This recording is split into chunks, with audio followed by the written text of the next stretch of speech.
Benoît Hamon, vous êtes président de Génération Mouvement. Vous êtes particulièrement engagé contre la loi Asile et Immigration, et ce, dès la circulaire Collomb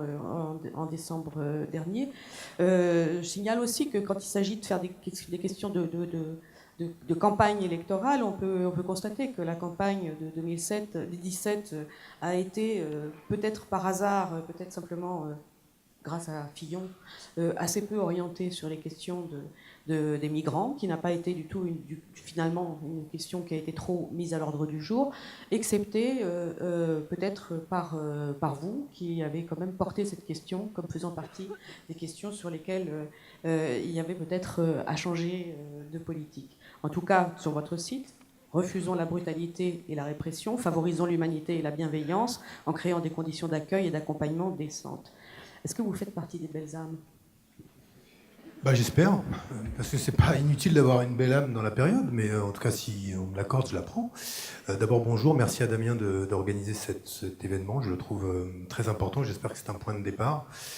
et un point de départ qui nous permettra de contrarier une réalité que vous avez évoquée dès le départ, le fait qu'aujourd'hui, la peur de l'étranger est un ciment social puissant en France. On peut se réjouir qu'on parviennent dans une ville comme celle-ci ou dans d'autres villes à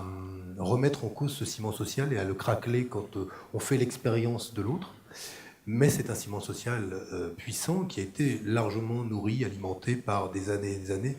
de politiques qui allaient toutes dans le même sens. Et s'il n'y a pas un consensus global de la société française à rejeter l'étranger, on peut dire qu'il y a un consensus large de la classe politique à considérer qu'on ne peut pas accueillir plus. Et qu'en conséquence de quoi, il faudrait non seulement fermer la porte à la migration économique, à l'immigration économique, à toutes celles et ceux qui fuient la misère économique, mais qu'il faudrait aussi restreindre l'accès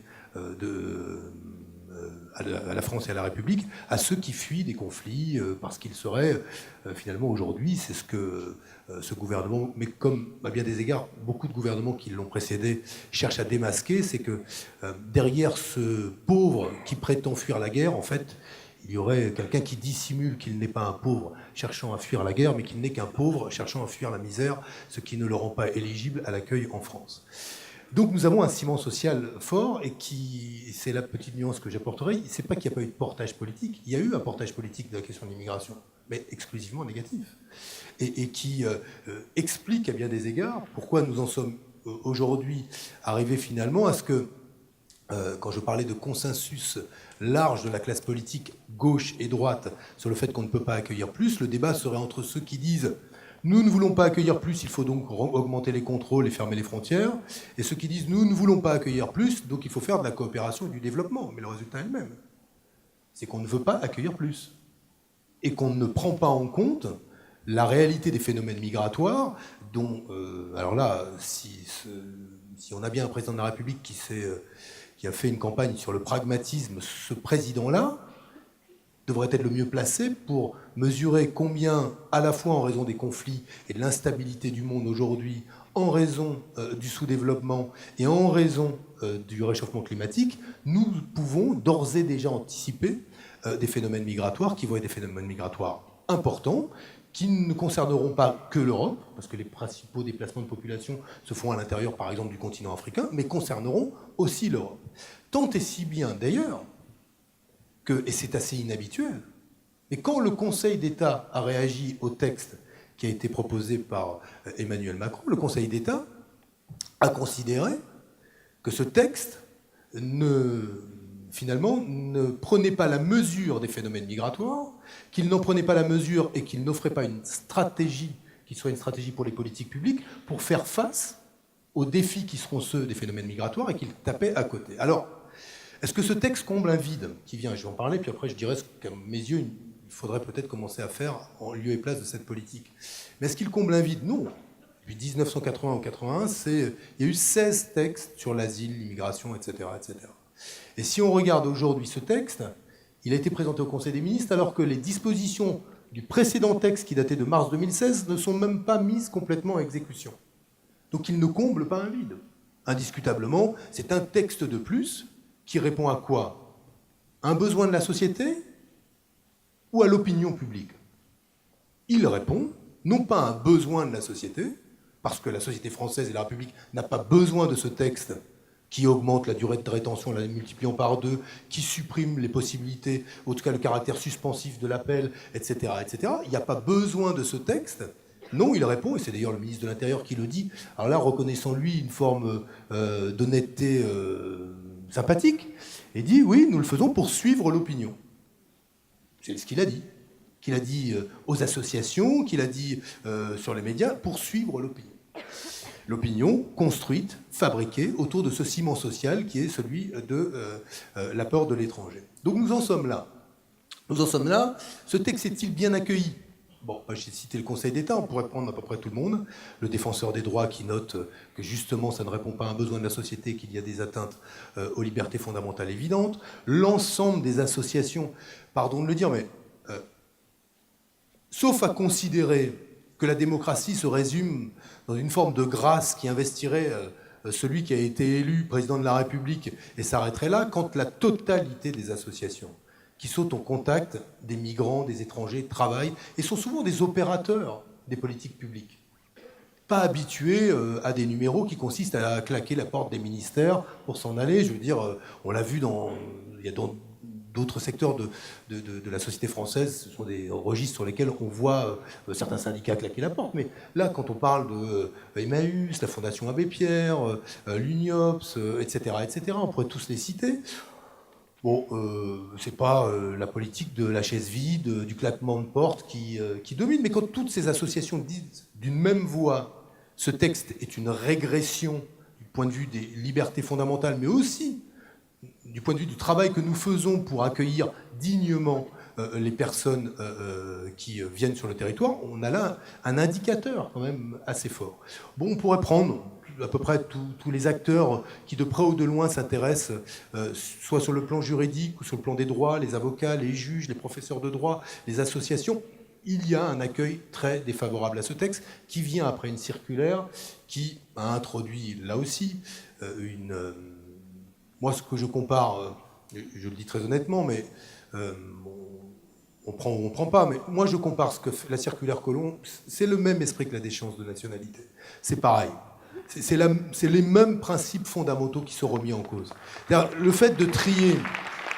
ou de demander à des travailleurs sociaux de trier les personnes qu'elles reçoivent quand elles ont besoin d'un toit, au nom de l'accueil, alors que l'accueil inconditionnel devrait s'appliquer en fonction de leur statut et du caractère légal ou illégal de leur séjour en France, honnêtement, c'est proprement honteux. Alors, bon, je suppose que dans cette salle, vous n'êtes plutôt pas fan de la loi immigration-asile, mais et moi je reconnais dans le rapport de Régnier Attaché, il y a matière à picorer et à prendre. Hein. Il y a le visa humanitaire dont que vous voilà, mais à la fin, vous-même. le problème c'est que moi je souhaite, et je le souhaite pour vous, que ce soit pas, parce que là pour le coup ce serait terrible, ce soit pas juste un contre-feu allumé pour histoire de distraire le regard ou l'attention des uns et des autres, et que le projet de loi, lui, passe tranquillement. Parce que si ça n'est que ça, alors il y a le travail parlementaire, vous me direz, etc., je connais ça par cœur, je connais aussi la difficulté d'un exécutif qui dit blanc quand le Parlement aimerait dire noir. Alors à la fin, est-ce que ça finira gris clair, gris foncé, j'en sais rien, mais bon, vous devrez trancher, j'espère que ce ne sera pas, comme probablement, on peut le redouter, un équilibre à la Pareto, c'est-à-dire 80-20, et où le 20 apparaît finalement si misérable que ça ne justifie pas qu'on vote pour un texte. Mais une fois qu'on a ce texte qui est posé, il y a une chose que moi je voudrais dire. Ce qui m'a frappé au-delà de la loi, c'est que nos administrations ne respectent même pas les lois existantes. Qu'il n'est pas rare que dans les préfectures, qu'il n'est pas rare que les services des départements et l'ASE ne mettent pas en œuvre la loi, ne mettent pas en œuvre les protections élémentaires à l'égard de ceux qui sont demandeurs d'asile, organisent, ne serait-ce que pour les mineurs isolés, les choses de telle façon qu'on dissuade les gens de faire valoir leurs droits, ou que, pour le coup, aujourd'hui, quand on voit la manière dont les entretiens se passent avec l'ASE dans les services des départements, où honnêtement, on est dans une situation où la plupart de ceux qui veulent faire valoir la reconnaissance de leur minorité ont le droit à une réponse négative, on manque d'interprètes, on a des entretiens parfois au fil de l'eau, tout ça montre quoi ? C'est que d'abord les instructions politiques qui sont passées,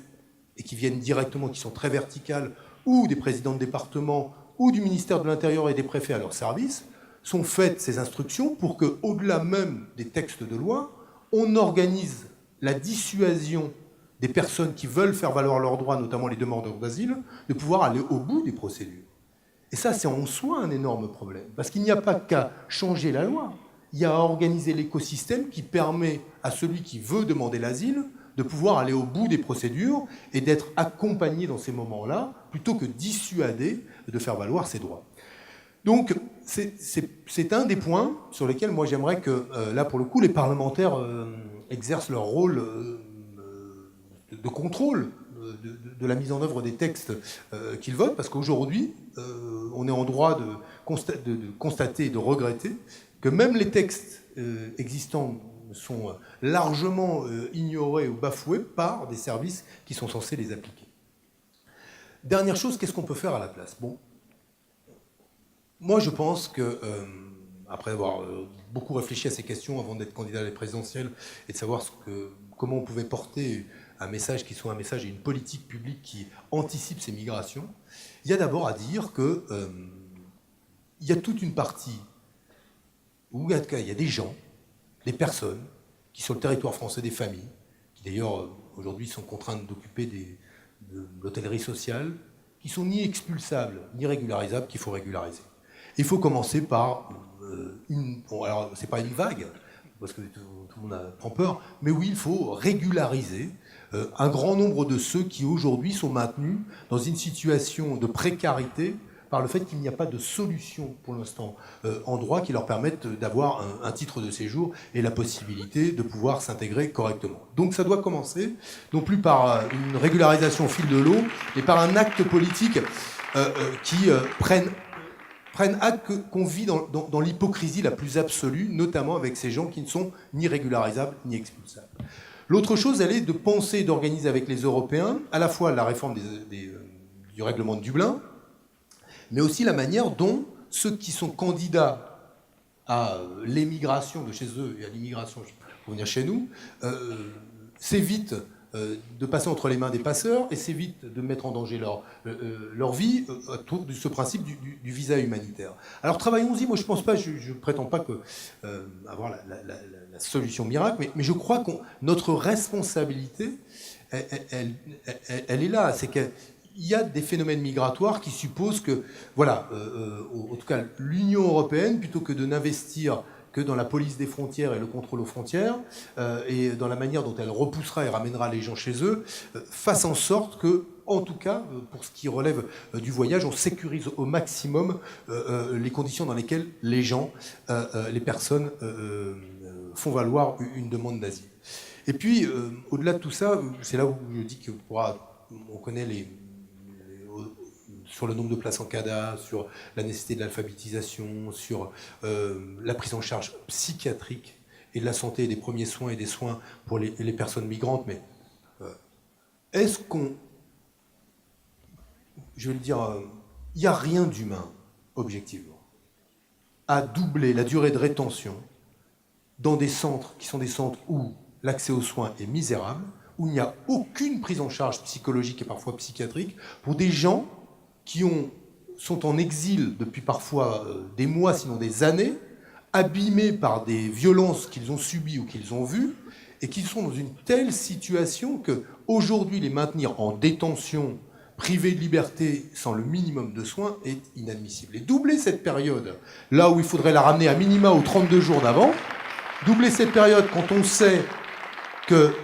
la totalité des retours dans le pays d'origine est réalisée dans les 15 premiers jours et qu'on n'en fait que 1 à 2% au-delà des 15 premiers jours, tout ça est absolument inadmissible. Donc, moi, ce que je crois, c'est que d'abord, cette période, elle ne doit pas être doublée, mais réduite de rétention, et qu'il faut qu'on ait une politique qui soit une politique qui mette les moyens sur la question de l'alphabétisation. Dès le premier accueil, bon, moi j'ai eu la chance, j'imagine qu'Aurélien Taché l'a fait aussi, mais et vous tous aussi, j'ai eu la chance de visiter les centres de réfugiés en Allemagne. Pardon, alors c'est pas moi qui fais souvent l'éloge de Merkel, c'est plutôt, en tout cas d'habitude, je suis pas dans ce camp-là, mais là, c'est assez impressionnant. Et ça se mesure à une chose, cet horrible mot des Dublinés. c'est quand un fameux Dubliné est ramené en Italie ou en Grèce et qu'il revient d'Allemagne, il parle allemand. Quand il revient de France, il ne parle pas français. Pourquoi ? Parce qu'il y a une vraie politique d'alphabétisation dès le début et avec des moyens. Alors je comprends qu'il n'y a plus d'argent public, en tout cas qu'on ne le met pas à ça, mais à faire autre chose avec. Mais bon, ça aussi, il faut juger la politique, il faut voir à quoi on le met et à quoi on ne le met pas. Moi, je pense aujourd'hui qu'il y a effectivement, alors pas que pour ceux qui ont obtenu le statut de réfugié, dès le premier accueil, il faut avoir une politique ambitieuse d'apprentissage du français. Et puis, le plus tôt possible, de permettre aux gens de pouvoir travailler, parce que c'est ainsi qu'on leur permettra de trouver leur place dans la société. Et au passage, si on est pragmatique et qu'on veut bien regarder les bénéfices qu'on en tiré d'autres pays, de pouvoir faire un peu de croissance avec, puisque c'est horrible de dire ça, mais il y a aussi ce qu'on appelle les dividendes des migrations et des réfugiés qui sont liés à la bonne intégration de ces personnes dans le pays dans lequel ils viennent. Donc, qu'il s'agisse des visas, des politiques d'accueil, de la régularisation indispensable d'un certain nombre de ceux qui sont aujourd'hui dans le rien du tout, la question des mineurs isolés, et l'attitude de l'administration une fois les lois votées. Je pense qu'on a beaucoup de place sur la planche, mais qu'il faut le porter dans le débat politique. Parce que si on ne le porte pas, je crains que le consensus, dont je disais qu'il était large, continue à s'élargir et qu'il se fasse au détriment de l'humanité la plus élémentaire.